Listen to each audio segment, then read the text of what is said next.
ये चावल किसने बनाए हैं? बिल्कुल ऐसे लग रहे हैं जैसे चिड़ियों के खाने के लिए हो। सब्जी अच्छी है खाने में। माँ जी, सब्जी मेरे हाथ की और चावल सोनल भाभी ने बनाए थे।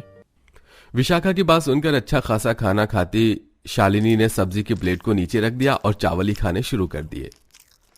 माँ, अगर चावल अच्छे नहीं लग रहे हैं तो क्यों खा रही हो? केवल आप चावल ही खा रही हो, सब्जी खा लो ना। वो मेरे मुंह से ना गलत निकल गया था। चावल तो बहुत मजेदार है, ये सब्जी है कि कोई देखे भी ना। शालिनी की बात सुनकर विशाखा को काफी दुख सा हुआ और माँ जी, अगर मेरी बनाई हुई सब्जी अच्छी है तो आप तारीफ कर दीजिए। जरूरी नहीं कि हर रोज मुझे नीचा ही दिखाया जाए। विशाखा की बात सुनकर शालिनी भड़क गई और तो मुझे कभी भी सुकून से कुछ भी खाने मत देना। तूने तो सोच ही लिया है कि मुझे किलसा किलसा कर मार देगी। रुक, अभी तुझे ही बताती हूँ। माँ, विशाखा ने तो ऐसा कुछ बोला भी नहीं था जो आप इतना गुस्सा हो गई। हाँ, तुझे तो कभी भी इसकी बात गलत लगती ही नहीं है। ये रोजाना मेरे पीछे पड़ी रहती है, मेरी बहू से जलती है। जा ले जा इसको अमित कमरे में, नहीं तो आज ना जाने मेरे हाथों से क्या हो जाएगा। शालिनी के बोलने पर गुस्से में अमित डाइनिंग टेबल से उठ गया और विशाखा का भी हाथ पकड़कर उसे कमरे में ले गया।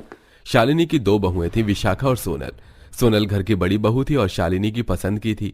वहीं विशाखा शालिनी के बेटे की पसंद थी, इसलिए शालिनी को विशाखा जरा सी भी पसंद नहीं थी। घर में बेवजह की कलेश के बाद विशाखा अपने कमरे में जाकर रोने लगी।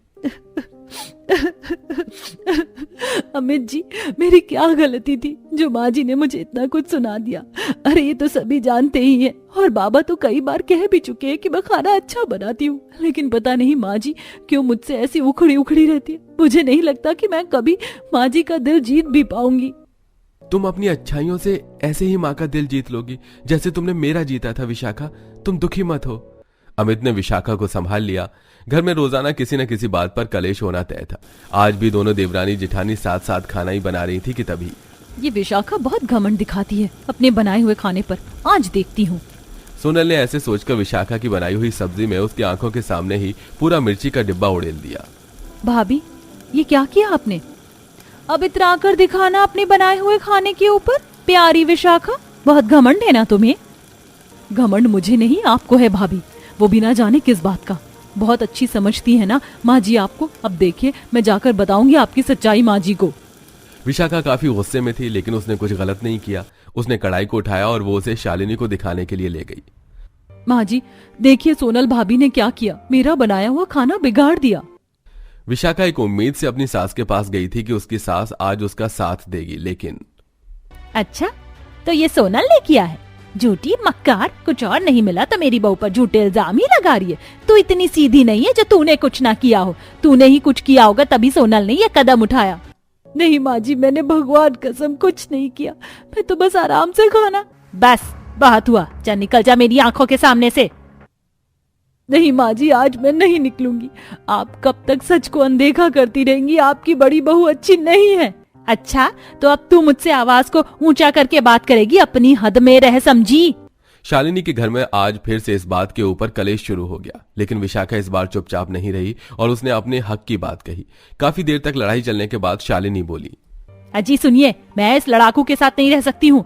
मैं तो आज ही अपने घर का बंटवारा कर रही हूँ। अमित, तू अपनी पत्नी के साथ दूसरी मंजिल पर जाकर रहने लग। सुनिए, अब मुझसे इसकी शक्ल और नहीं देखी जाएगी। इसे दूसरी मंजिल पर शिफ्ट करवा दीजिए।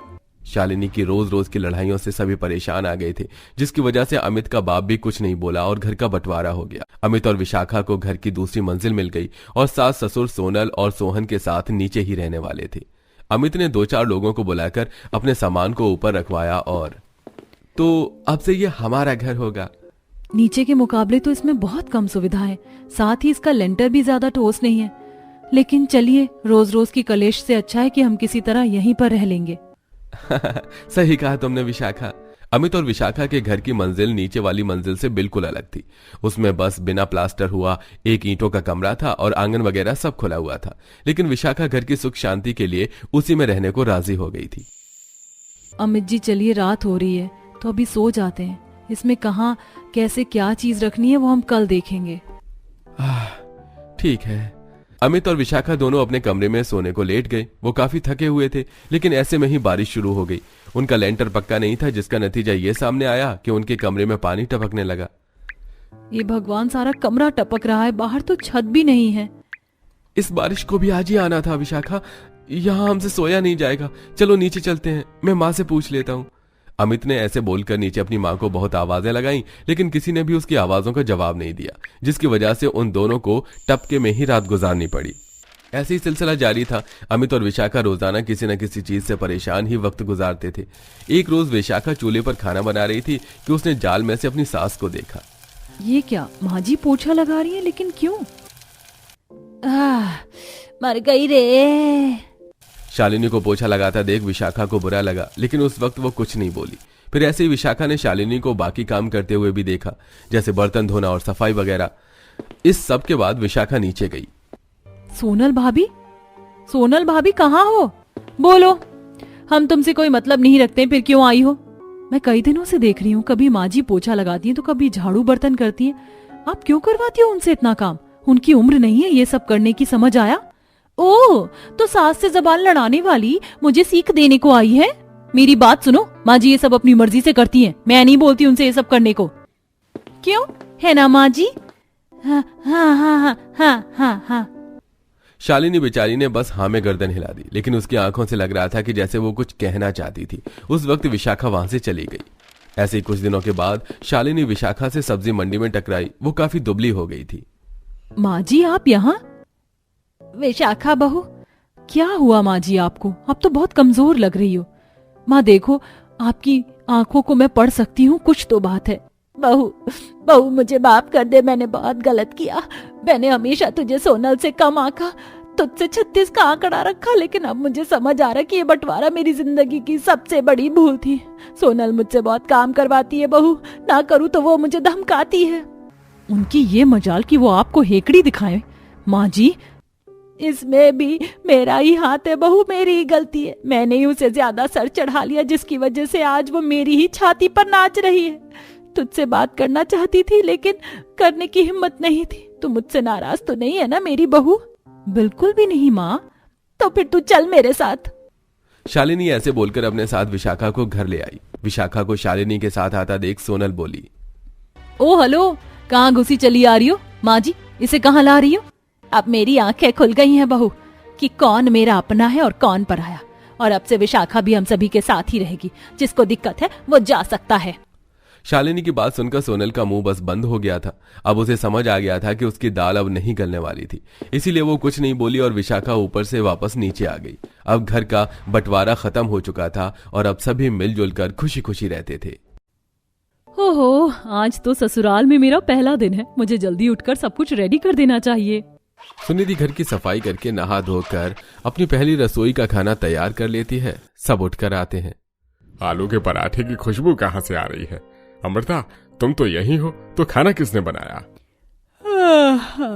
अरे अब से आदत डाल लीजिए, क्योंकि हमारे घर में बहू आ गई है। ये तो है। हाँ भाभी, आपने दही, आलू के पराठे और पास्ता बनाया है ना? हाँ, और मैंने काजू कतली भी बनाई है। आइए आप सब खा लीजिए। सुनिधि, मुझे ऑफिस के लिए लेट हो रहा है। ये कहते सुनिधि सबको खाना परोस देती है।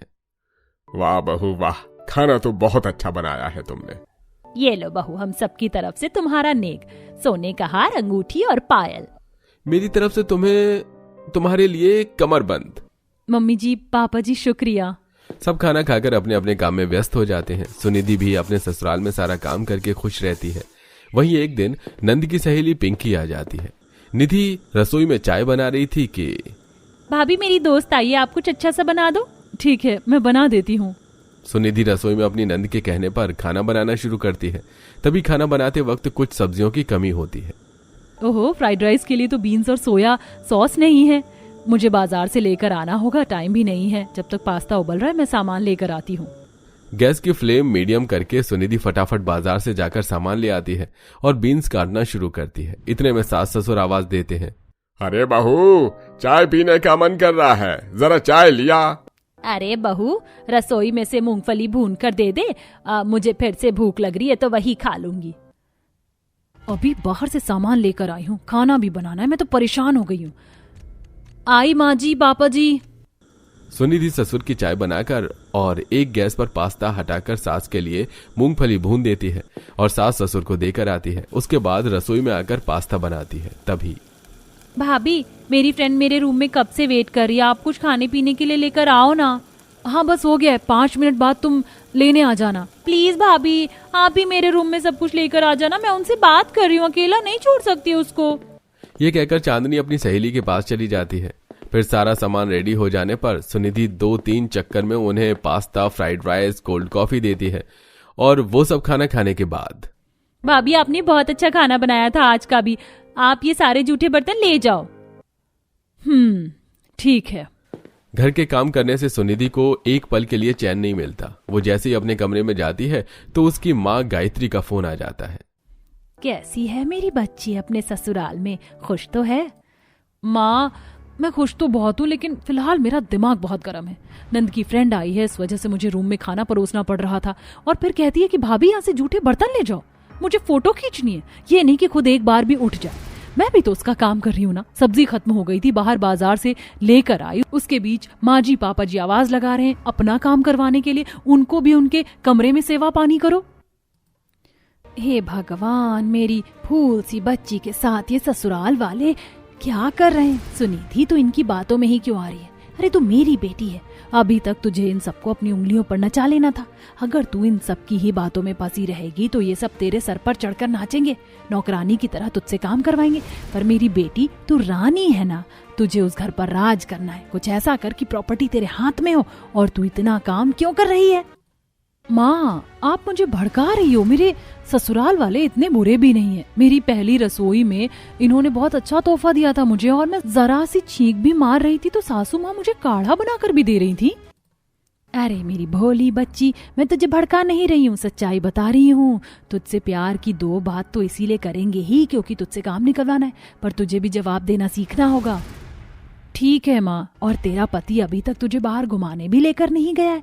शादी को 1 महीने से ज्यादा हो गया है। माँ, उनके पास टाइम नहीं है, इतनी सारी मीटिंग्स होती हैं, तो अभी तक हम गए नहीं। अरे बेवकूफ नालायक, यही बात तेरा पति जिंदगी भर बोलेगा और घर में ही बैठी रह जाइयो। अरे उस पर थोड़ा हक जमा, नाराज हो लड़ाई कर और बाहर घूमने जा, अच्छे अच्छे महंगे तोहफे मांग। अमीर है, थोड़ा सा तो लुटा अपने पति को। तेरे ससुराल में जो भी हो रहा है ना, सब कुछ मुझे बता, वरना तू तो गधी की तरह काम करती रहेगी। ठीक है, मैं आपको फोन करके सब कुछ बताऊंगी। बाय माँ। शाम को पति के आने पर, शादी को 1 महीने से ज्यादा हो गया, तुम मुझे कहीं नहीं लेकर गए, और अगर तुम मुझे नहीं घुमाओगे तो मैं यहाँ से चली जाऊंगी। सुनिधि, ये कैसी जिद है तुम्हारी? अब तुम मेरी इसे फालतू की जिद ही समझो, देखते जाओ क्या करती हूँ मैं।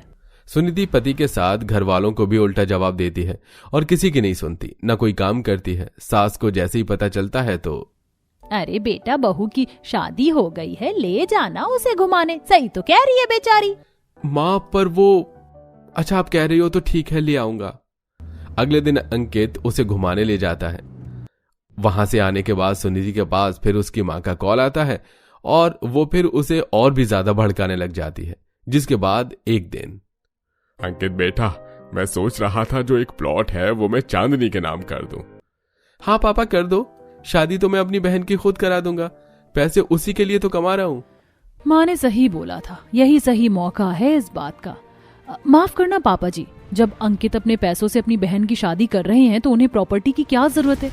ये प्लॉट मेरे नाम करवा दीजिए, आखिर मैं भी तो इस घर का हिस्सा हूँ। बहू, हमारे 2 ही बच्चे हैं और हम दोनों को बराबर प्यार करते हैं। प्रॉपर्टी एक के नाम कर देंगे तो क्या हो जाएगा? तो मेरे नाम भी दीजिए ना माँ जी पापा जी। इसका मतलब तो ये है कि आप लोग मुझे इस घर का हिस्सा ही नहीं समझते। बस करो सुनिधि, कुछ भी बोल रही हो। इतने में सुनिधि अपने कमरे में चली जाती है और अपनी माँ को सारी चुगली कर देती है। अगले दिन उसकी माँ घर में आ जाती है। बहू, कल रात थोड़ा हाजमा ठीक नहीं था, तो कुछ सिंपल खाना खाना है तो खिचड़ी बना ले। हाँ बहू, देख रही है ना बेटा, वैसे तेरे सास ससुर रोज बढ़िया खाना बनवाते हैं तुझसे, पर आज मेरे आते ही कैसे सादी रोटी खा रहे हैं। माँ चिंता मत करो माँ जी पापा जी, मैं कोई खिचड़ी नहीं बनाने वाली, मैं पूरी कचौरी खीर बनाऊंगी। मेरी माँ आई है घर पर तो कुछ अच्छा ही बनेगा। बहू, हमने ये थोड़ी ना कहा कि तू अपनी माँ के लिए कुछ मत बना, मैंने हमारे लिए बोला। रहने दीजिए पापा जी, मैं आप दोनों की सारी बात समझती हूँ। कोई बात नहीं बेटा, अपने ससुराल वालों को ऐसे नहीं कहते। मैं अपने घर में भी सादी रोटी ही खाती थी, आज भी खा लूंगी तो क्या हो जाएगा। नहीं माँ, तुम बढ़िया खाना खाओगी, और अगर आपको नॉर्मल खाना खाना है तो चांदनी दीदी को कह दो। सुनिधि अपनी माँ के लिए बढ़िया बढ़िया खाना बनाकर उसे खिलाती है और कमरे में खाते वक्त भी गायत्री अपनी बेटी के कान भरना छोड़ती नहीं है। घर में सुनिधि की प्रॉपर्टी वाली बात पर भी बहस चल रही थी। अच्छे भले सास ससुर सुनिधि की बात से परेशान थे। इस बीच सुनिधि भी अपनी माँ के घर जाकर चुगली करती है। कुछ दिन बाद बहू बाजार जाती है तो 50 रुपए के मोमोज खाकर घर आती है और सास हिसाब मांगती है। बहू, इसमें 50 रुपए कम है, मैंने तुझे 400 रुपए दिए थे ना, तो ये तो 350 की सब्जी है, बाकी कहाँ है? मतलब माँ जी, अब आप हिसाब पर भी उतर आई हैं। बस बहुत हो गया, अब मैं ऐसे घर में नहीं रह सकती जहाँ मुझ पर कोई विश्वास नहीं करता। मुझे डिवोर्स चाहिए। ये तू क्या बोल रही है? अब तू ऐसा करेगी? हाँ, ऐसा करूंगी और जा रही हूँ यहाँ से। सुनिधि अपना बैग पैक करके माँ के पास पहुंचती है कि उसकी माँ अपने बेटे से बात कर रही होती है। ऋषभ, तुझे पता है मैंने एक तीर से 2 शिकार किए हैं। एक घर में लड़ाई करवा दी तो दूसरा सुनिधि का डिवोर्स करवा दिया। जब कोर्ट वोट में सब फाइनल हो जाएगा तो मैं एलिमनी भी मंगवा लूंगी। उसके बाद हम पैसे वाले बन जाएंगे और अपनी बेटी की शादी कहीं और करवा दूंगी। माँ, आपको लगता है कि आपने सही किया है उसका घर तोड़कर? यहाँ सुनिधि को धक्का पहुंचता है और ताली बजाकर वो कहती है, वाह माँ वाह, अरे डायन भी 7 घर छोड़कर वार करती है, आपने तो अपनी बेटी का ही घर तोड़वा दिया। आप दुनिया की वो पहली माँ होंगी जिसने अपनी बेटी के घर में लड़ाई करवा दी, मेरे मन में जहर घोला। पैसों के चक्कर में आपने मेरे साथ ऐसा किया। मुझे शर्म आती है कि मैं आपकी बेटी हूँ, लेकिन मैं अपनी गलती सुधार लूंगी और रिश्ता तोड़ना ही है तो आपसे तोड़ूंगी। आज के बाद आप मुझसे कभी मत मिलना। सुनिधि वापस वहां से अपने ससुराल पहुंचकर ससुराल वालों को सब कुछ बताकर उनसे अपने हर किए की माफी मांगती है, जिसके बाद पूरा परिवार फिर से खुशी खुशी रहने लगता है और सुनिधि अपनी मां को अपनी जिंदगी से हमेशा के लिए ब्लॉक कर देती है।